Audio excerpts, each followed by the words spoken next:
সেমিফাইনালে উঠতে কেমন ব্যাটিং বাংলাদেশের। অস্ট্রেলিয়ার বিশাল টার্গেটে লজ্জাজনক পরাজয় টাইগারদের। প্রিয় দর্শক, হংকং ইন্টারন্যাশনাল সিক্সেস টুর্নামেন্টে প্রথম কোয়ার্টার ফাইনালে খেলতে নামে বাংলাদেশ ও অস্ট্রেলিয়া, যেখানে অস্ট্রেলিয়া আগে ব্যাট করতে নেমে তাণ্ডবীয় ব্যাটিংয়ে 6 ওভারে মাত্র 2 উইকেট হারিয়ে 149 রান করেন। বাংলাদেশি বোলাররা সেভাবে উইকেট নিতে পারেনি, খরচে বোলিং করেছে।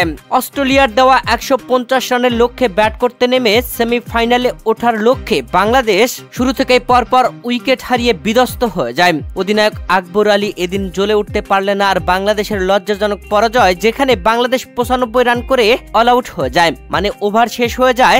বাংলাদেশের হয়ে শেষ উইকেট জুটিতে আবু হায়দার রনি ও রাকিবুল ইসলাম শেষ পর্যন্ত খেলেছেন। আবু হায়দার রনি হাফ সেঞ্চুরি হাঁকিয়েছেন 18 বলে। প্রিয় দর্শক, অস্ট্রেলিয়ার কাছে এই কোয়ার্টার ফাইনাল ম্যাচ হেরে বাংলাদেশ সেমিফাইনালের দৌড় থেকে ছিটকে গেল।